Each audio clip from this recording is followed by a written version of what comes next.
Welcome back. The late fashion designer Coco Chanel once said a woman who cuts her hair is about to change her life. A new study out of the US suggests the pursuit of perfect hair could actually be impacting our health.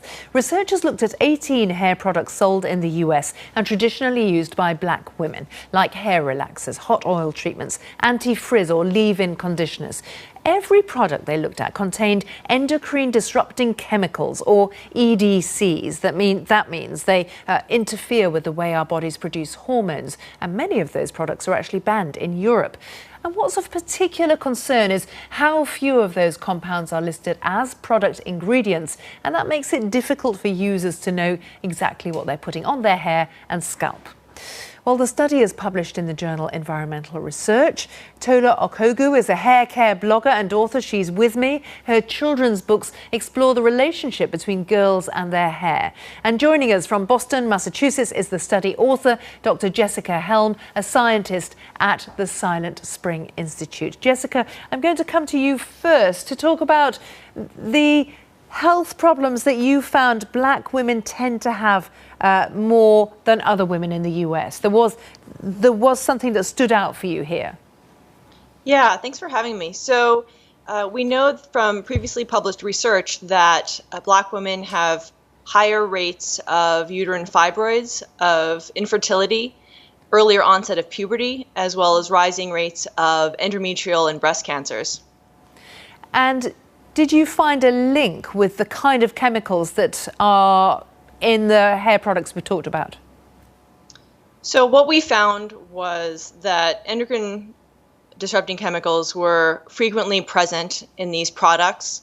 We know that endocrine disrupting chemicals are present in people's bodies, that some of the same chemicals that are in these products are in women's bodies frequently.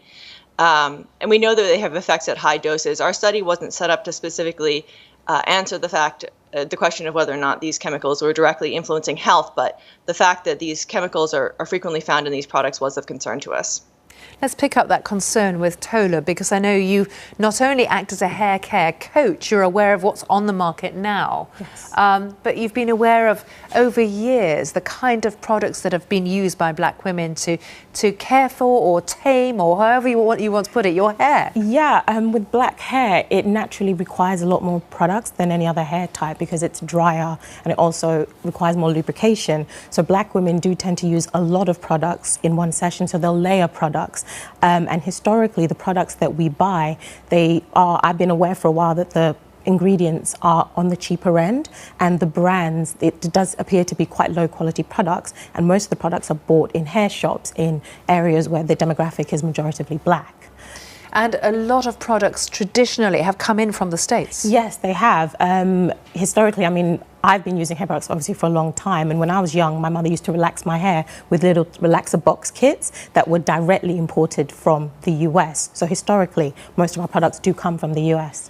And Jessica, there is another concern, which is often the ingredients aren't fully listed, so it's hard to know what you're dealing with when you buy these products.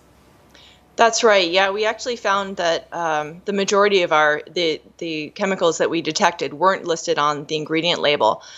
We did find that parabens tended to be better labeled, but they were by no means always labeled.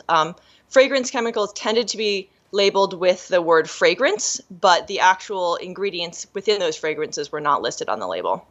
Do you think, Jessica, that black women who use these products that are directed at them as a market should be worried about their health because of this?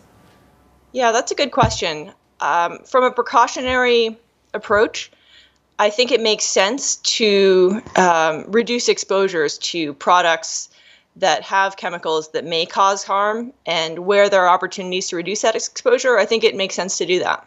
Tola, what do you think about that? I agree completely. A few years ago, when I became more ingredient conscious in terms of the products that I use, and I kind of picked my products looking at the ingredients list, and I've become more familiar with some of the chemical names, I have moved to more organic products, and there are more products in the marketplace, a lot more UK manufacturers, and as the trend has moved towards more natural hair, so have the products. So women are being more conscious about what is in the products they're using on their hair and skin, and they're being more careful and picking products that are either more organic or have less cosmeceuticals and more natural oils, etc.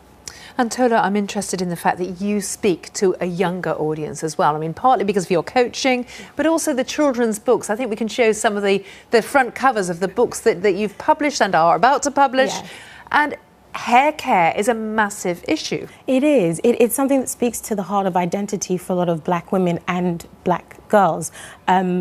Hair isn't just hair for us. It's the #1 signifier of our race, and it is very much tied into our race and how we view ourselves. And historically, our hair has been something we've kind of felt ashamed of and felt was inferior. So my books kind of are about celebrating black hair, black skin, black beauty, and hopefully helping a new and younger generation that's coming up develop a love for their hair and what is naturally coming out of their heads. And Jessica, just a final thought from you. I mean, the Silent Spring Institute, that makes me think about environmental awareness from the 60s on. And do you perceive that people now are much more concerned about ingredients and environment, especially when it comes to something so intimate as hair? Yeah, I think that there is, within some areas of society, there's some awareness, but I think by and large, people are generally unaware of the chemicals that are in their products and the potential that those chemicals might have to cause harm. Well, Jessica, I think that's an important warning. And Tola, I suppose that's part of the education that needs to be done. Yeah, but my advice to black women would be educate yourself. Get to know some of the more common dangerous ingredients like parabens and even silicone oils, and some of the products you listed are commonly used. So if you educate yourself, you can avoid it. And as I said, there are more products in the marketplace, so there is more choice and more variety. Well, Tola and Jessica, thank you both for joining us here on GMT. Thank you for joining us, and you can always talk to me on Twitter about any of the stories we've covered in a very busy news hour. I'm at Philippa BBC. Goodbye.